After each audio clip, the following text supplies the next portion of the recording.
भारत देश को आज भी रजवाड़ों का देश कहा जाता है और भारत देश की ये विरासत दुनिया भर में प्रसिद्ध है। इस देश का इतिहास बहुत ही प्राचीन और प्रसिद्ध है।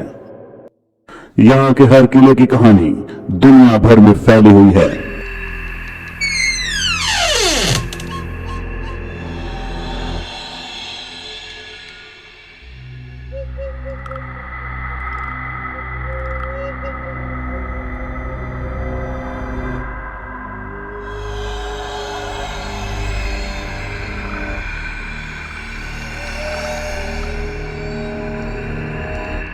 यहाँ पर राजा महाराजाओं द्वारा बनाए गए ऐसे कई किले मौजूद हैं जो कि रहस्यों से भरे पड़े हैं और जिनकी गुत्थी आज तक कोई भी सुलझा नहीं पाया है।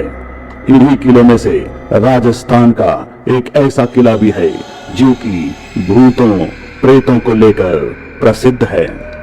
दुनिया भर के किलों को लेकर मशहूर राजस्थान के अलवर जिले में भानगढ़ फोर्ट के बारे में यूं तो सभी जानते हैं। ऐसा कहा जाता है कि भानगढ़ फोर्ट में बुरी आत्माओं ने अपना कब्जा जमा रखा है।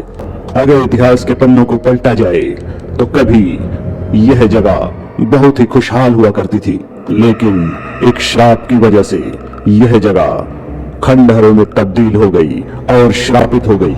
ऐसा कहा जाता है कि कभी के जमाने में यहाँ चारों तरफ खुशहाली हुआ करती थी, लेकिन आज इस किले की चमक मनहूस अंधेरों में कहीं खो गई है।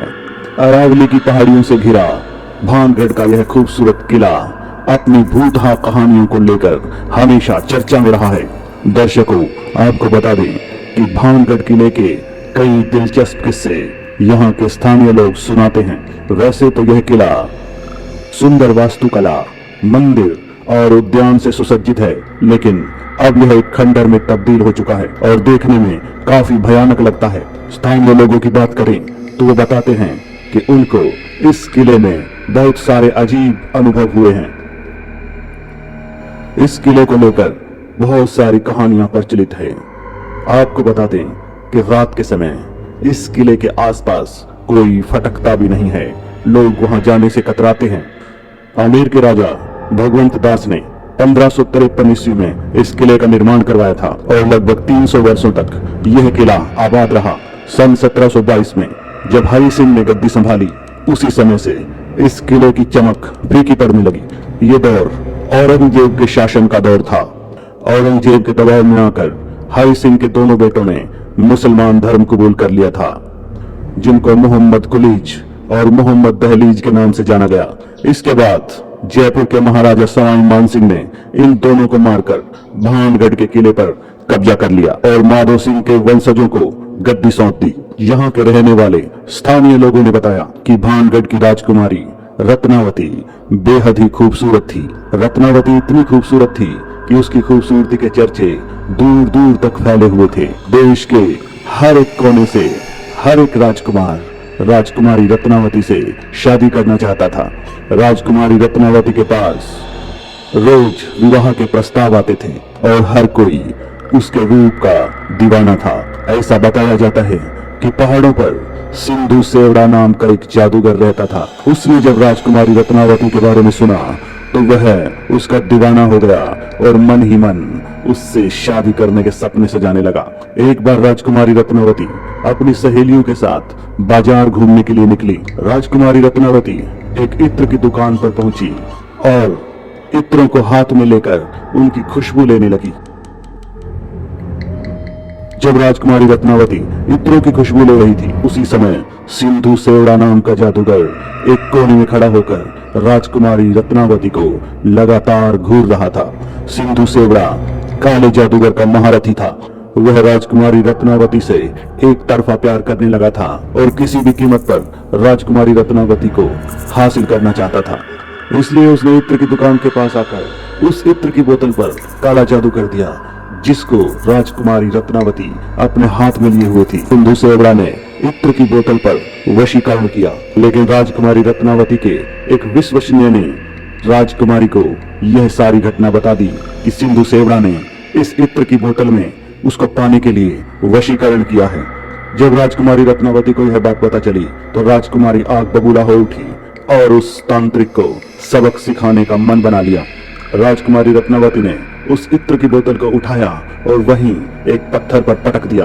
पत्थर पर पड़ते ही बोतल टूट गई और सारा इत्र उस पत्थर पर बिखर गया। जैसे ही इत्र उस पत्थर पर गिरा, वह पत्थर सिंधु सेवड़ा की तरफ बढ़ने लगा। तांत्रिक सिंधु सेवड़ा अपनी जान बचाने के लिए भागने लगा। सिंधु सेवड़ा जितनी तेजी से भागने लगा, पत्थर भी उतनी तेजी से उसके पीछे लुढ़कने लगा और पत्थर ने सिंधु सेवड़ा को कुचल दिया। मरने से पहले तांत्रिक सिंधु सेवड़ा ने श्राप दिया कि इस किले में रहने वाले सभी लोग जल्दी ही मर जाएंगे। ये किला वीरान हो जाएगा और इस किले में भूत रहा करेंगे। जो भी इस किले में मरेगा उसका दोबारा जन्म नहीं होगा और वो भूत बनकर इसी किले में रहा करेगा और उनकी आत्माएं जन्म जन्मांतर तक इस किले में भटकती रहेंगी। ऐसा कहा जाता है कि तांत्रिक सिंधु सेवड़ा की मौत के बाद कुछ दिनों बाद ही भानगढ़ और अजबगढ़ के बीच भयंकर युद्ध हुआ। इस युद्ध में किले में रहने वाले सभी लोग मारे गए, यहाँ तक कि राजकुमारी रत्नावती भी उस शाप का शिकार हो गई और उसकी मौत हो गई। युद्ध के समय इस किले में बहुत बड़ा कत्लेआम हुआ और जितने भी लोग उस कत्लेआम में मरे, कहते हैं कि आज भी उन सब की रूह इस किले में भटकती है और उनकी चीखें आज भी सुनाई देती हैं। इस किले में बहुत सारे मंदिर भी स्थापित हैं। इसमें भगवान सोमेश्वर, गोपीनाथ, मंगला देवी और केशव राय के मंदिर प्रमुख हैं। अचीर के मुख्य द्वार पर हनुमान जी का मंदिर स्थित है। महल में एक छोटे आकार का बाजार भी बना हुआ है। मंदिरों पर की गई नक्काशी से आज भी यह अंदाजा लगाया जा सकता है कि यह किला अपने समय में कितना भव्य किला हुआ करता था। सोमेश्वर मंदिर के बगल में एक बावड़ी स्थित है जिसमें लोग नहाया करते थे। भानगढ़ किले के अधिकतर मंदिरों से मूर्तियां गायब हो चुकी हैं। दर्शकों, आपको बता दें कि भगवान सोमेश्वर के मंदिर में आज भी तांत्रिक सिंधु सेवड़ा के वंशज ही पूजा प्रार्थना करते हैं। सिंधु सेवड़ा के वंशजों ने बताया कि भूत महल के अंदर के खंडहरों में ही रहते हैं और बाहर नहीं आते, इसलिए महल के अंदर जाने की सख्त मनाही है। दर्शकों, फिलहाल इस किले की देखरेख भारत सरकार द्वारा की जाती है। सूर्यास्त के बाद किसी भी व्यक्ति को इस इलाके में रुकने की सख्त मनाही है। भारतीय पुरातत्व के द्वारा इस खंडहर को संरक्षित कर दिया गया है। लेकिन हैरानी की बात यह है, पुरातत्व विभाग ने अपना ऑफिस इस किले से बहुत ही दूर बनाया हुआ है। दर्शकों, अब वहां पर भूत हैं या नहीं है, यह एक विवाद का विषय हो सकता है, लेकिन भानगढ़ फोर्ट एक घूमने लायक जगह जरूर है। अगर आप घूमने की सोच रहे हैं तो जुलाई अगस्त में आप यहां आ सकते हैं, क्योंकि सावन के महीने में अरावली की पहाड़ियों पर बाहर आ जाती है। दर्शकों, न्यूज मिरर की ये पेशकश आपको कैसी लगी, कमेंट सेक्शन में जरूर लिखें।